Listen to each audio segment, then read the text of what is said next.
Hello guys, bersama saya lagi dalam Alright Nopal Channel. Hari ini sahabat semua, satu sidang media daripada Ketua Polis Negara ditanya oleh para wartawan berkaitan dengan isu-isu panas, dakwaan-dakwaan panas. Jadi apakah dakwaan itu sahabat semua? Sebelum kita mendengar video ini, saya mau kita berikan sedikit penerangan ya berkaitan dengan satu dakwaan. Kononnya Bandar Klang adalah Bandar Colombia. Itu antara tanggapan negatif setengah pihak yang mengatakan bandar itu Bandar Colombia. Jadi apa yang dinyatakan oleh Ketua Polis Negara, sebenarnya Klang adalah Bandar Diraja. Itu antara kenyataan beliau. Kita akan dengar penjelasan Ketua Polis Negara ini. Dan satu lagi kenyataan, ya, Ketua Polis mengakui bahwa gaji rendah antara faktor polis terlibat di dalam salah laku, antaranya rasuah, mempau dan sebagainya. Jadi mari kita ikuti video ini, penjelasan daripada Ketua Polis Negara berkaitan dengan soalan-soalan ya yang dikemukakan oleh para wartawan. Jadi sahabat semua, mari kita tonton video. Apa nak tanya? Okey, dah minum belum? Nak tanya dulu, dah minum belum? Alamak. Nak minum dengan tensi. Kat mana kalau nak minum dengan saya Cik tempat tu. So apa pun saya pagi ni pertama sekali cakap Assalamualaikum warahmatullahi wabarakatuh. Dan juga selamat pagi, salam Malaysia Madani, dan ucapan ribuan terima kasih kepada semua sahabat-sahabat media pada pagi ini atas kita punya walkabout di kawasan Bandar Maran ni, di pasar pagi ya, Jalan Papan dan juga jalan satu lagi tu. Kita pun telah berjumpa dengan peniaga-peniaga. Ada yang peniaga yang telah berniaga melebihi 30 tahun. Saya tanya tu ada peniaga perempuan tu 40 tahun peniaga di sini. Tetapi kita heran masih lagi meneruskan perniagaan walaupun 40 tahun. Memang satu usaha dia yang baik lah. Kita punya walkabout pagi ni sebenarnya apa yang kita punya tema polis dan masyarakat berpisah tiada tu, inilah kita tunjukkan. Dan ini bukan di sini saja, kita dah buat belum di Kuala Lumpur, dan kita akan meneruskan komuniti policing kita, polis dan masyarakat berpisah tiada. Saya juga di sini saya juga menyarankan, mesyurkan, memohon kepada masyarakat untuk bekerjasama dengan kita, terutamanya daripada segi maklumat jenayah, perjudian. Kita memang open, bukan kata kita kondon, kita tak bagi masyarakat untuk beri maklumat. Kita memang mengalu-ngalukan sangat masyarakat seluruh negara untuk beri maklumat. Dan sekarang ini saya juga perlu nyatakan bahawa masyarakat juga ada hak dari segi undang-undang, daripada segi perlembagaannya. Sekiranya mana-manalah pegawai polis, termasuk diri saya, saya pun polis, termasuk diri saya, sekiranya saya melanggar undang-undang, saya tidak mengikut peraturan, laporkan. Kita tak mau kondon apa yang anggota kita ataupun diri saya sendiri buat. Laporkan kalau tak betul. Laporkan supaya kita boleh menyiasat, dan siasatan kita akan adil. Kita tidak akan ada macam tuduhan-tuduhan kononnya siasatan ke atas pegawai anggota polis ini kita nak selindungkan, kita nak hilangkan keterangan, tidak. Dan apa yang kita lihat selama ini, mana-mana pegawai anggota yang terlibat, kita tuduh di mahkamah. So itulah harapan saya. Hak masyarakat, dia mempunyai hak dia sendiri. So jangan susah hati dengan hak dia. Dia patut mendapat hak itu, dia perlu mengambil peluang atas hak dia. So apa lagi nak tanya? Tansi berkenaan dengan amanat tansi berkenaan dengan pemilihan anggota dan pegawai yang lebih baik. Mungkin ada syarat dan kriteria yang akan diusahakan. Kita akan bincangkan kemudian. Maksudnya apa dalam perbincangan? Kalau kita ambil contoh di Amerika, dia memilih FBI. at least 3 tahun, anggota yang orang yang nak pilih menjadi FBI ni langsung tidak kena saman. Tetapi kita tak boleh mengikut acuan di sana. Acuan di sana berbeza. Kalau katalah saya mengikut acuan itu, maksudnya ramai orang kampung tak boleh jadi polis. Pasal ramai orang kampung yang zaman tak pakai helmet lah, pergi pekan. Macam Pandai Maran lah. Ada yang tak pakai helmet. Nanti kena saman, kita dah rugi kat situ. Jadi kita kena berbincang semula untuk pemilihan kemasukan polis ni. Adakah syarat akan diperketatkan Tan Sri berbanding dengan sebelum? Itu kita bincang dulu. Kita akan bincang, insyaAllah. Tan Sri, do you think that the low pay of the rank and file policemen? Okey, ya, saya faham apa isu ni. Tak payah tanya. Tak panjang ni saya jawab. Memang ada. Ini Malaysian Corruption, Malaysian Crime Watch. Malaysian Crime Watch. Jais, Yasin. Dia ada sebut berkenaan dengan kita punya gaji yang rendah. Itu sebenarnya faktor. Salah satu faktor. Kalau compare dengan Singapura, gaji dia tinggi. Dia tak ada rasuah. Polis dia tak ada rasuah, betul. Itu mengikut negara dia yang kecil. Kita, negara kita, polis sahaja ada 137,000. Itu akan bertambah lagi untuk tahun ni, masuk lagi 4. Tahun ini saja akan masuk 4,000 lagi. Itu akan bertambah lagi. So, kalau total semua kita campur ada 142,000 kalau kita campur yang ada ni. Okay. So, itu salah satu. Pasal saya mengambil indikasi begini. Kalau kata gaji dia rendah, gaji constable rendah, dia masuk dengan gaji 1,441. Dengan allowance apa semua campur, dapatlah dia 2,500. Duduk di KL, memang dia miskin bandar lah. Tetapi kalau dia duduk di Kuala Nerang, gaji itu banyak. Betul, gaji itu banyak. Kalau dia duduk di Besut, gaji itu banyak. Dia duduk di Belagah, gaji itu banyak juga. Dia duduk di Kinabatangan atau Beluran, gaji itu banyak, 2,000 lebih. Dan dia mendapat allowance lagi, allowance kekesusahan, maksudnya dia punya hardship allowance di sana. Ada dapat, ada 500, ada yang 1,000, tengok dia punya ni.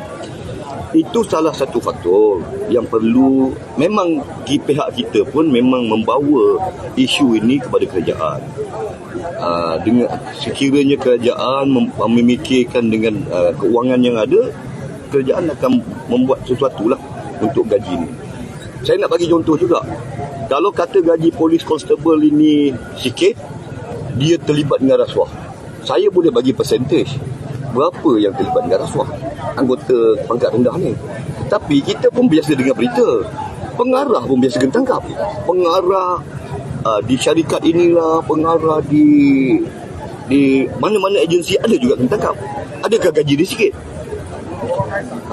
Itu sikap, itu salah satu faktor saja gaji itu sikit. Betul, itu betul, saya akui. Tetapi kalau kita mengatakan begitu, kita sepatutnya kena educate lagi anggota pegawai kita ke arah menolak rasuah. Macam saya cakap lah, you ada tulis sini ya, amalkan tolak rasuah. Kita polis ni kan, tangan bersalaman, polis dan masyarakat berpisah tiada. Kita tak naklah menyusahkan masyarakat. Kita tak mahu macam tu. Seolah-olah polis ni lama kelamaan dinampak dia ni tak ada benda apa. Dia orang pergi ambil security lain untuk menggantikan polis. Tak guna juga. Itu salah satu faktor. Saya pun setuju faktor. Tetapi banyak lagi faktor-faktor yang lain yang perlu lagi kita lihat untuk ke arah pegawai polis, anggota polis masuk saya ke arah yang lebih baik. Pesanan ini dengan attitude juga Tan Sri, sebab pengarah yang bergaji besar pun melakukan perkara. Ya, itulah dia kat attitude. Apa yang ada dalam hati dia, apa yang ada dalam naluri dia. Nanti adakah macam akan macam orang kata arah polis buat pembersihan dalam kegiatan bersihan? Okey, saya cerita macam ni lah. Dalam pasukan polis Malaysia, saya rasa tak ada lagi agensi lain yang mempunyai satu jabatan integriti dan pemahatuan standard yang paling besar. Kita mempunyai satu jabatan dan juga jabatan ini dia ada juga ketua jabatan di kontijen. Ketua bahagian di daerah. Diorang ini akan mengambil tindakan mana-mana pegawai dan anggota polis yang dia kenal pasti perlu disiasat. Ini. Jadi memang bila kita sendiri siasat, Every week kita akan ambil urine test anggota yang kita nampak tak betul, positif, kita buka section, kita buka kesiasatan, kita siasat. Kita yang cari. Selain pada itu, spirit JIP ini sebenarnya, spirit Jabatan Integriti dan Pemalsuan Standard ini, sebenarnya spirit dia bukan nak cari anggota pegawai polis ni macam penyelidik, bukan. Apabila maklumat dia terima, dia akan siasat. Dia dapat maklumat, dia siasat. Dia bukannya satu badan siasatan untuk menyiasat nak buang kerja. Rugilah kita. Kita nak buang kerja pegawai anggota polis yang telah berkhidmat 15 tahun. Kerajaan telah membuntukkan dia daripada latihan dia duduk, dia bekerja naik pangkat. Berapa juta dah kerugian kerjaan untuk satu orang kalau kita nak buang kerja saja. Tetapi JIP ini dibentuk sebenarnya spirit dia bagi mengamalkan integriti, membetulkan mana yang tak betul, nak good governance actually. Tetapi dalam masa yang sama, siasatan maklumat yang kita terima ke atas pegawai anggota polis, kita perlu mengambil tindakan dan perlu adil siasatan itu. Perlu adil siasatan. Kita tak nak saja nak menganiayai pegawai atau anggota polis. Kita tak mahu sebenarnya. Okey, kalau you cakap nak dia apa tadi? Nak pembersihan, sebenarnya kita every month kita membuat pertukaran, kita membuat perbincangan dalam meeting IG update untuk membetulkan apa tu, ataupun nak educate, advocate pegawai dan anggota. Last week you said supervisor should take action against subordinates misconduct. So how many supervisors have reported their subordinates and what action can be taken? Yang tu saya tak ada yang tu saya tak ada statistik, tetapi ada dengan chief. Datuk Azri ada. Dia okey. Saya nak cakap macam ni tau. Jangan silap tafsiran. Saya mengatakan bahawa peraturan 3C dalam PPPA itu, 3C ini adalah tanggungjawab penyelia. Kita implement dan mengingatkan semula kepada penyelia. Dia mesti mengambil semula tanggungjawab. Bukannya 3C ini adalah nak mengambil tindakan kepada penyelia. Jangan silap. Orang nampak silap. Oh dia dah implement 3C. Nak ambil. Bukan begitu. Kita nak meletakkan balik 3C ini kepada yang loose. Penyeliaan dia loose. You patut buat macam ni, you penyelia. Kita nak meletakkan balik tanggungjawab tu pada you. You patut macam ni. Penyelia tu maksud saya lah. Saya pun penyelia. Kan? Saya nak meletakkan balik perkara ini kepada penyelia-penyelia. Kalau kita cakap penyelia-penyelia yang ada dalam pasukan polis ni, kadang-kadang saya terpaksa reveal. Ada berapa peringkat? Kalau OCPD dia berpangkat ACP, sehingga OCPD itu ada 9 peringkat. Corporal, Sarjan, SM, SI, Inspektor, ASP, DSP, Superintendent, AC. 9 peringkat. Kalau kata dia OCPD dia adalah Superintendent, 8 peringkat penyelia. Jadi kita pun heran, kalau 8 peringkat penyelia di daerah, kenapa anggota masih begitu? Jadi kita nak meletakkan balik tanggungjawab ini kepada semua penyelia di setiap peringkat ini.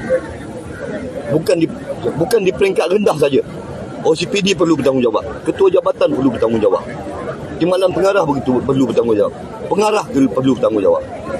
Itu dia. Nak meletakkan balik semua penyelia-penyelia ini. Termasuklah pengarah. Dia pun penyelia. Di peringkat atas. Di peringkat saya. Saya tak bolehlah. Saya dengan DIG tak bolehlah nak turun kelang, nak menyindir semua. Mana pergi OCPD? OCPD pun akan malu. KP pun akan malu kan. Jadi peringkat-peringkat ini menyindir. Azri, ini banyak sebenarnya menentukan kawasan Kelang sebagai mengurusi beberapa siri serbuan. Mungkin ada next kawasan atau location yang sama akan menjadi pertumbuhan. Apa yang telah dipikirkan oleh Datuk Suhaili berbincang dengan saya, melihat bahawa Kelang ini dalam portal, mana-mana ada portal, gold portal lah, copyright lah, macam-macam portal dia tulis seolah-olah Kelang ini bandar Columbia. Betul. Datuk Suhaili sebut pun sebenarnya dia quote daripada itu. Kita nak menentukan portal yang cakap ini bandar Columbia, kita takkan benarkan.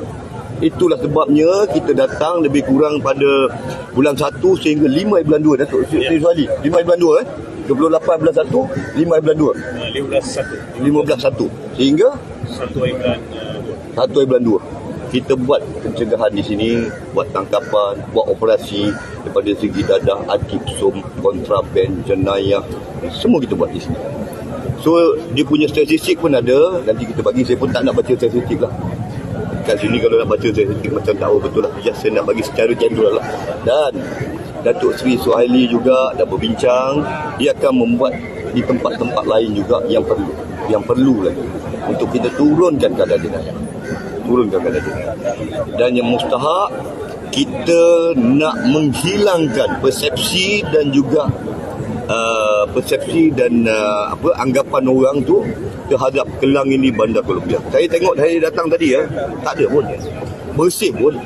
Kita tengok di sini aman pun, tak ada isu. Cuma portal-portal ni bila satu kes kejadian yang kena samun keluar kereta kemit je, kena ketuk cermin kereta, ambil duit daripada kereta, itu satu je dari isolated case. Ada lagi kes yang lain juga di tempat lain. Kalau kita bandingkan Kelang ini jenayah dia, Kelang Selatan dan Utara ini, kita ambil satu-satu lah, Kelang Selatan dan Kelang Utara. Kalau kita compare jenayah dia, Gombak lagi tinggi, Kajang lagi tinggi, PJ lagi tinggi. For this year betul. Gombak, PJ dan Kelang Selatan. Kelang Selatan. Kalau ikut tahun dulu, Gombak, Kajang, PJ, barulah Kelang Selatan. Kelang Utara ni jatuh bawah lah. Jadi tak ada isu bandar ini adalah ini cuma Datuk Suhaili kod disebabkan orang dah kod. Saya boleh bacakan yang berkenaan dengan siapa yang kena. Okey, saya bagi. Ya, ini saya nak kena clearkan. Okey. Berkenaan dengan ini ada orang yang kod. Okey, kalau kita tengok dia kodkan daripada kes yang ejen tanah kena samun tu. Yang kodkan indeks jenayah meningkat, Kelang dah macam Columbia, dia cakap. Okey. Adalah dimuat naik oleh Rakyat Insight pada 29 bulan Januari. Kemudian satu lagi, Kelang seperti Columbia, penduduk dihimpit kebimbangan, dimuat naik oleh Sinar Harian pada 30 Januari. Kemudian ada lagi dia cakap sebagai Columbia, ni dimuat naik oleh RTM. Kemudian daerah Kelang ini seperti Columbia, dimuat naik, ini pengarah JJ cakap lah, pasal dia kod yang lain. Dia tak mengatakan bandar ini pada Kelang. Dia just nak bersihkan bandar ini supaya stigma dan perception ini hilang, bahawa ini bukannya bandar Kelang, ini tetap lagi bandar Kelang, bandar diraja. You must put that one in mind. Kita akan tentukan bahawa Kelang ini bersih, InsyaAllah. Okey, boleh. Thank you. Terima kasih banyak. Terbaik sahabat semua. Itu dia satu pencerahan padu daripada Ketua Polis Negara.